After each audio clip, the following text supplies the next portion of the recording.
E tem mais entrevista no Jornal da Rede Alesp, é isso mesmo, né, Tayana? Isso mesmo. Agora a gente vai conversar com a advogada Cíntia Lima.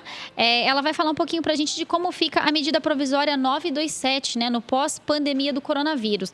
Boa tarde, doutora Cíntia, seja bem-vinda ao Jornal da Rede Alesp. Boa tarde, Tayane. Boa tarde, Julie. Doutor, então, para quem está ouvindo a gente, do que se trata, então, a medida provisória 927 e como ela pode ser no pós-pandemia? Certo. A medida provisória 927, ela foi editada pelo nosso presidente, né? E aí ela perdeu a validade agora esse domingo, porque não foi votada aí no Congresso. A medida, ela visou, no caso, trazer aí certas medidas para que o empregado e a empresa pudesse continuar com os seus trabalhos e aí tentar se adaptar por conta da pandemia, né?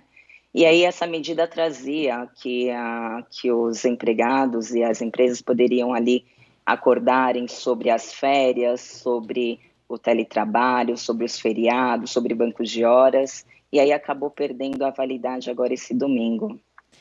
Então, como fica, né? Ou como deve ficar?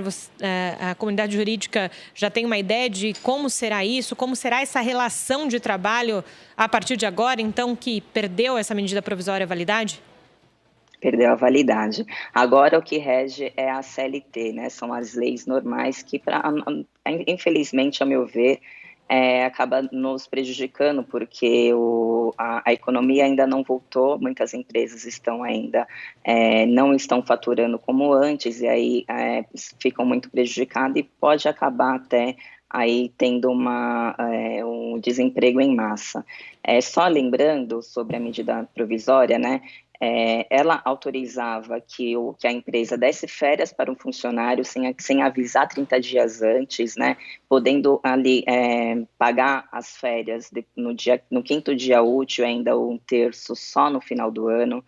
A medida também autorizava que a empresa poderia pedir para, ordenar, né, não pedir, pedir para que o funcionário trabalhasse de casa, e também poderia ali aproveitar banco de horas e férias. Como que fica agora, né? Agora, a empresa, se ela quiser hoje colocar um funcionário para trabalhar em home office na casa dele, ela precisa que o funcionário aceite, concorde que ele trabalhe em home office. Com a medida vigente anteriormente, o patrão apenas ordenava que o funcionário trabalhasse em casa. Agora ele precisa do aceite do funcionário. Férias, como que funciona? A férias prevista na CLT, a empresa escolhe a data de férias do funcionário, só que ela comunica o funcionário com antecedência 30 dias antes, e aí paga as férias com um terço, 2 dias antes dele sair de férias, né? A medida antes poderia comunicar o funcionário em 48 horas e poderia parcelar aí o pagamento das férias. Então, lembrando que as medidas que foram tomadas na vigência dessa medida provisória, ela é legal, ela é válida. No entanto, a partir dessa semana, as empresas não podem mais terem aquelas atitudes que a medida autorizou. Agora, doutora, a gente está falando, então, a senhora acabou de falar para a gente que volta a reger a CLT. Então, algumas questões aqui também que as pessoas podem ficar na dúvida e a gente presta esse serviço para o trabalhador que está escutando a gente aqui no Jornal da Rede Alesp. Como que funciona, então, a questão de banco de horas nesse momento, benefício de vale transporte e vale alimentação? Certo. O banco de horas, a CLT, ela prevê que as partes, né, tanto o funcionário quanto a empresa, elas podem acordar em um banco de horas e ali a pessoa usufruir, o funcionário usufruir entre 6 meses, né, num acordo individual. Então, o que prevalece é isso. Pagamento sobre, muito questionado, vale-refeição, vale-transporte. O vale-transporte, se o trabalhador está se locomovendo até a empresa não deve parar de pagar o vale-transporte. Agora, se o funcionário está em casa, não tem o porquê a empresa pagar o vale-transporte. Agora, e nessa retomada, né? A gente sabe que alguns setores de serviço, alguns escritórios estão voltando. Nesse momento de volta, como é que funciona, então, esses benefícios? certo? Então, os benefícios voltam a ter validade, os benefícios, eles têm que ser pagos, todos normalmente, lembrando que se não tiver nenhum acordo feito durante o período da medida, o que vale hoje é a CLT. Então, todos os benefícios como vale refeição, vale alimentação, vale transporte, ele é devido normalmente. Agora, doutora Cíntia, para aquele trabalhador que continuar trabalhando em home office com autorização da empresa, como vai ficar os gastos com telefone e internet? É a empresa que tem que pagar? Lembrando que quem tem o risco do negócio é a empresa, né? Porque o funcionário ele não concorre com a empresa sobre lucros e dívidas, né? Então, o certo, todos os contratos que nós estamos fazendo hoje, a empresa arca com o pagamento de internet, telefone.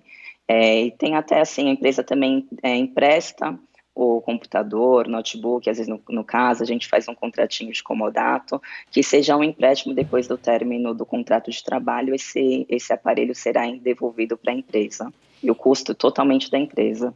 Uma outra questão também que as pessoas que estão em casa se preocupam é sobre horas extras. O trabalhador ele vai poder cobrar a empresa se passar da sua hora, vai ter que anotar? Como é que vai funcionar essa questão de estar trabalhando ainda em casa, em consonância com a empresa, e passar do seu tempo, do seu horário de trabalho? Outra dúvida que as pessoas têm bastante, né, é referente à hora extra, trabalho em home office. A CLT, na sua reforma trabalhista agora em 2017, ela previu agora esse trabalho home office e disse que não tem hora extra em trabalho home office, né? A inteligência assim da lei foi que realmente às vezes a pessoa no lar da sua casa, né, ela acaba ali administrando o seu tempo, né, podemos de repente fazer um serviço, daqui a pouco sai, cuida do filho, faz outras coisas, e ali, então por conta disso, de repente a legislação previu que não tem hora extra. Quer dizer que é absoluto isso? Não. Quem alega tem que provar. Se o funcionário é contratado ali para trabalhar 6, 8 horas diárias e ele trabalha realmente as 6 horas, as 8 horas que ele foi contratado e ele acaba passando do seu horário, ele pode entrar na justiça e ali requerer os seus direitos. Mas vale lembrar que quem alega tem que provar. Então, ele tem que provar que ele ultrapassou a sua jornada de trabalho, porque de início o trabalho em home office, ele não gera hora extra. Doutora Cíntia, eu queria agradecer aí a sua participação, né, os esclarecimentos aí sobre a medida provisória 927. Muito obrigada pela sua participação. Eu que agradeço. Muito boa tarde.